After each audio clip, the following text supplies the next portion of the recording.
Pilipinas ay hawak lang ng dalawang tao. Hawak lang siya ni Congressman Zaldico at ni Congressman Martin Romualdez. Nako po! Yan ang katotohanan. Yun! Halimbawa ko dito, medyo mahaba ito, kaya pagpasensyahan mo. Ang halimbawa ko dito. Wait lang. May naalala po kasi ako eh. Nung nag-meeting po kami ni BP Sara, hindi ba meeting actually, nagkita.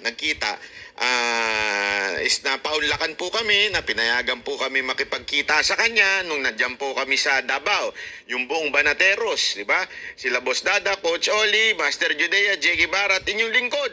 Nakipag-meet po tayo kay BP Sara Duterte after niya magsalita doon sa KOJC. Kinabukasan, nagkaroon po kami ng exclusive na pakikipag-usap.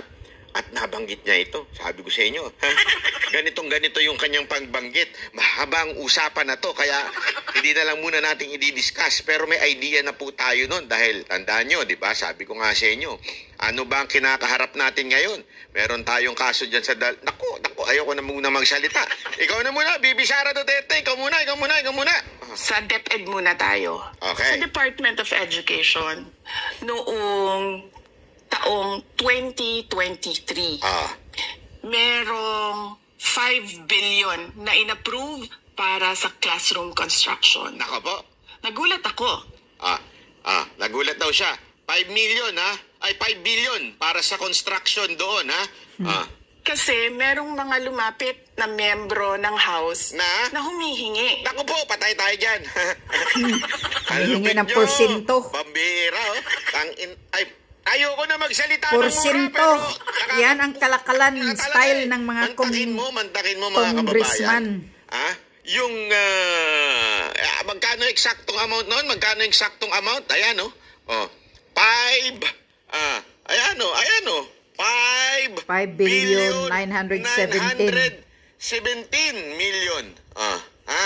Na ito po, pag sinabi mo National Expenditure Program, ito na po yung napagdesisyonan ng inyong executive branch na ibigay sa inyo, na approve, na ito na yung ibibigay na budget sa inyo. Okay? So, 5.9 billion. Mantakin mo, may lumapit daw sa kanyang kongresista. Naku, grabe talaga. Pangalanan mo, Sara, sinong kongresista yan na humingi? Kayo nagtatabaan dyan, mga animal kayo eh. Yan. 5 billion, 5.9. Kung ira-round up natin yan, 6 billion yan. Yeah? 6 billion na sana'y pangpagawa ng classroom. Mantakin mo, pati ba naman yung ibibigay mong construction para sa classroom ng mga kabataan, nanakawin nyo pang mga animal kayo? Animal talaga kayo. Ganyan kayo. Animal kayo. Nagulat ako. Kasi merong mga lumapit na miyembro ng House na humihingi. Humihingi nila yung 5 billion. Parte ng 5 billion na budget. Wala kasi akong experience sa ganyan. At saka ang pagkakaintindi ko, pag in-approve na yan ng Office of the President, ibibigay na yan, pagdediretso na yon sa approval at trabaho ng Department of Education sa construction ng mga classroom. Nagulat ako, may humingi. Humihingi, animal. Ano yan? Balato, ano to? Napanalo sa bingo? Napanalo sa kasino? Panalo sa loto? Pustahan? Humihingi ka diyang animal ka? Kaya nga, kapal ng mukha na mga nagulat nga daw si BP Sara Duterte. Siguro, dinilatan ito. Ito pa naman si BP Sara Duterte. Pag dumilat to, gumaganyan yan eh. Bakit dinilatan kaya nito? At sinabing, hoy! Para sa kabataan yan ha?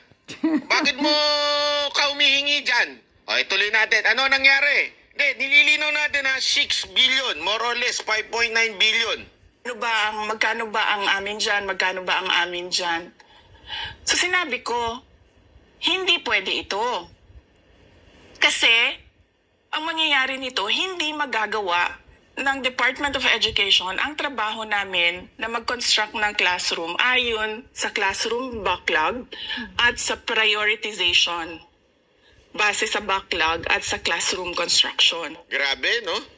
Mantakin mo, meron ng problema tayo sa, hihingan pa. Kita niyo, ito yung example nakagawian na po ng Kamara ito. Sa leadership ng Kamara, hindi natin alam kung anong nangyari ng mga nakaraan. Di ba? Buti na lang, si VP Sara Duterte astig na tao. Astig na tao in a sense, wala siyang pakialam.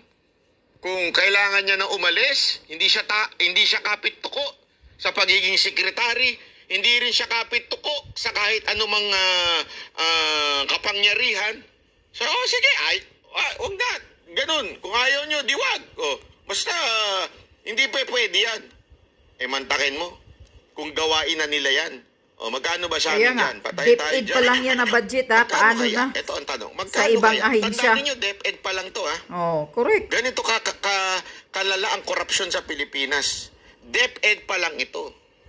Magkano pa kaya yung hiningi ng ibang na mga leadership ng Kamara sa ibang mga departamento? Correct.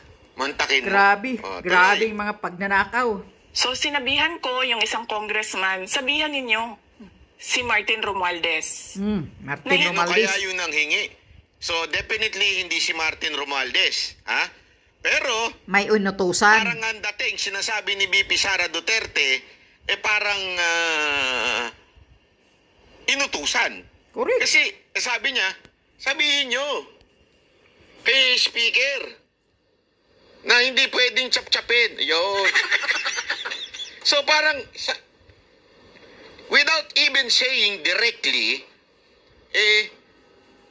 parang ang dating, inutusan niya yung mga congressman na lumapit kay VP Sara Duterte, kung sino man yun. Hindi natin kilala yun, pero may hinala tayo. Alam na naman, may binanggit si VP Sara Duterte.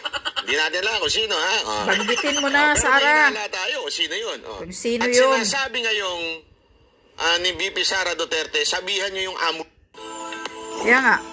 So, sa meaning to say, magpartner sila kasi may Yung inutusan. amo nyo. Hindi pwedeng ganyan. Ano to? Nanakawin nyo yung pera ng para sa pagpapagawa ng mga classroom? Ganun kayo kagarapal? Eto, tuloy. Hindi pwede chap-chapin ang classroom construction na 5 billion.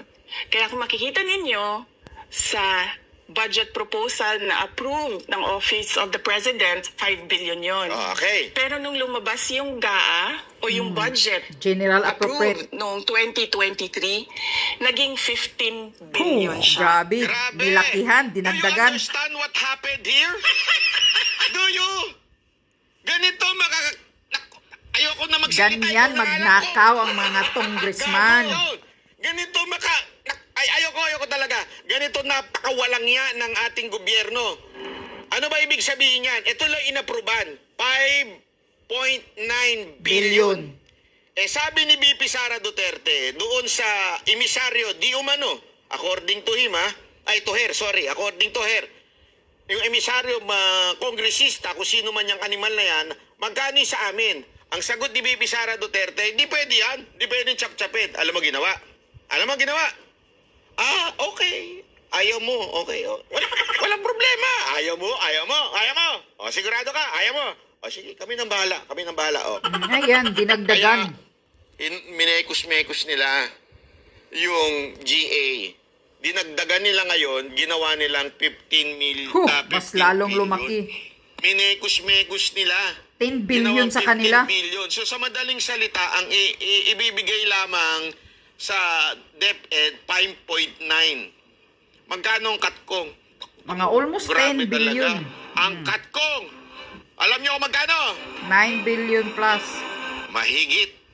Kumulang 9 billion. Nako, grabe.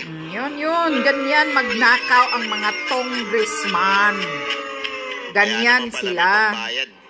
Kapal ng bukha. Mga animal na to Kaya nga. Kaya naman pala nakabili ng Raptor yung isa. Kaya mayroong pangbayad sa mga sa mga bayaran dyan para siraan si Sara. Gago! Dati yung mga chinuchu spaghetti lang niya, mga tigwa 150. Ngayon, medyo mahal na, 500 na. Gago! Di ba? So, ganyan kaloko, ganyan kagago ang ating gobyerno. Hindi loko, hindi gago, kawatan. Sabi nga dito, ni Ganyan Bibi Sara kakawatan Duterte, ang leadership korupsyon ng Kamara. sa At may under ni binanggit siyang Marcos. dalawang tao dito. Hindi ako nagsabi. Zaldi ko ha. Ayan ka na naman. Di na naman nakikinig yung mga abogado mo, ha? Kung ano na naman sasampang ha? Maya, malinaw ho yan, ha? Ang sinabi dyan ni VP Sara Duterte, kayong dalawa ni Speaker Romualdez, ang may control sa budget. Wala naman siyang ito, linawin lang natin, in fairness. Kasi baka sabihin ninyo, kinukulayan natin. Hindi, in fairness, wala naman sinabi si VP Sara Duterte na ang nanghihingi sa kanya ay si Zaldico o di kaya si Speaker. Walang sinabi si VP Sara Duterte ganyan. For the para sa kaalaman natin, for clarity, wala siya sinabi. Of course, pero, hindi. Kasi ang sinabi niya, ang nagko-control ng budget na yan, ang nagdagdag di umano sa budget na yan, walang iba kundi si Speaker at saka si Zaldico. Yan kaya nga, po ang sila na rin binabanggit yun. ni VP Sara Duterte. Hindi tayo, ha? Si VP Sara Duterte, ha? Zaldico, si VP Sara Duterte nagsabi niyan, ha? Gago! Hindi ako.